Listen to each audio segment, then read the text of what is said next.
The legendary hand speed of Manny Pacquiao was on full display this week ahead of his title fight with WBA welterweight champion Yordenis Ugas. This too will go outside of it in Tide T-Mobile Arena in Las Vegas. Pacquiao, a former 8-division champion, when he steps into the ring Saturday night, he'll be just one birthday short of Tom Brady. As we take a look at the tail of the tape, this wasn't the fight boxing fans had hoped for back on the 10th. Errol Spence Jr. suffered a torn retina in his left eye, withdrew from his title fight with Pacquiao. So at Caesars Sportsbook, Manny a minus 360 favorite. The champ will be a plus 280 underdog. And you know what? I would never have thought Brian Campbell of Morning Combat could get the great Manny Pacquiao to engage in a sing-along. But you know what? Jackpots and long shots, they happen. But Manny, the most important question of the interview to close is this. Are you still singing? I never hear you sing anymore. Sometimes when we touch. Come on, Manny, never. What's going on here, bro? The honesty too much. If I have... I want to hold you. Yeah, you know the next line. Till the influence of sun. Oh, gosh. The sultry, dulcet tones of the great Manny Pacquiao. I love it.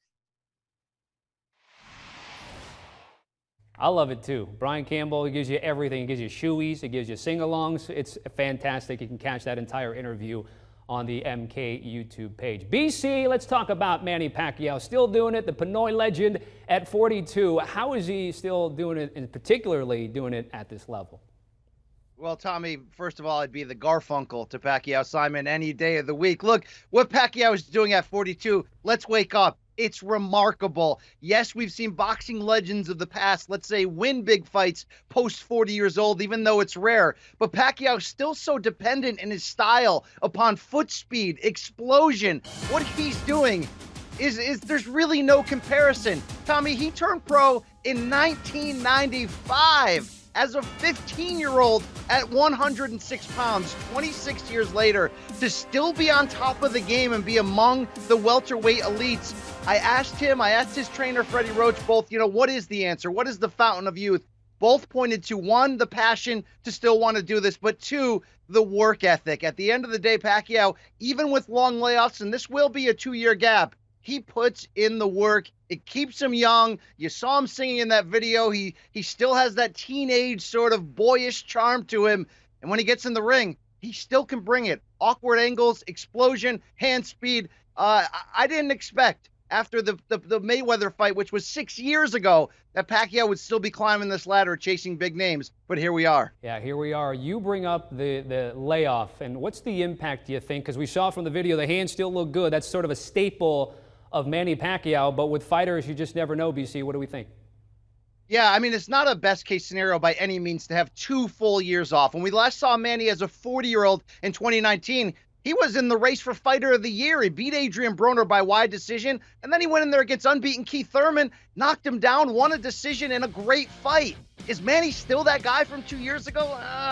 It's hard to tell. Look, timing is the hardest thing to overcome for an aging fighter when you have long layoffs. You can't reproduce what happens in a fight inside the gym. But if there's any positive, I guess it's that Manny was not taking punishment. He's kept in great shape. Like I mentioned, he's in the gym every day, regardless of if he has a fight or not. Although he's busy, of course, with senator duties in his native Philippines. I think, though, you do need to take that layoff into account, particularly in the early rounds of this fight. Will there be an adjustment? Will there be ring rust? When you get to this level, you rarely see topics like ring rust come up. Floyd Mayweather, for example, never really messed with that, even though he took long layoffs. I think, though, it's something to watch closely, yet Pacquiao has seemed to, skip past any barriers we've put in front of him at this point in his career. All right, let's get to his opponent. I mentioned it should have been Errol Spence Jr. That's not going to be the case anymore. It's going to be a champion, though, in Ugas. How much of a downgrade is he from Spence?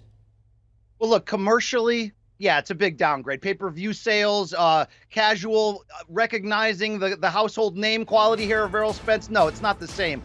But in terms of like the hardcore fans who know, Yordenis Ugas is no sort of patsy or consolation prize. This is among the hardest fights Pacquiao could have booked in the welterweight division. Ugas is 35, but he comes from that Cuban school, that amateur background. but he's a little bit different than the typical Cuban fighter, meaning, yes, he's technically sound, but he'll also go after it. He's big for the weight class. He hides behind that high guard, and he'll go in the phone booth and slug it out if he feels like that's where the opening is. His biggest fight to date was 2 years ago against former champion Sean Porter. He lost a very tight majority decision. But Tommy, I think you remember that fight. He was not scored with a knockdown in round 12 when he clearly landed one against Porter. Had that knockdown been scored correctly, Ugas would have won that fight. That was his biggest opportunity to date, and he showed up and showed out. He is a dangerous test for Manny. Yes, Manny, the betting favorite, but Ugas is technically sound and he's tough. This should be a good one. All right, we're running out of time. Quickly here, who wins and why? I'm sorry. 42, unless I see him show up looking gray like me, Manny Pacquiao still has the speed, experience, the angles, the technique, and oh, by the way, yes, the explosion to win this fight. It won't be easy. It'll probably go the full 12 rounds, but expect Manny Pacquiao to find a way. If there's one problem for Ugas, sometimes he doesn't throw enough punches. If you don't do that in Las Vegas against a bigger name like Pacquiao, you're not going to get the decision. Go with Manny. Goes down this weekend in Sin City inside T-Mobile Arena. Our thanks to Brian Campbell of Morning Combat BC. Certainly appreciate it. Always a great time catching up with you. You can catch that full interview with Pac-Man and BC. Morning Combat, Luke Thomas, Brian Campbell, your daily MMA and boxing podcast. Make sure you follow and download the latest episode today.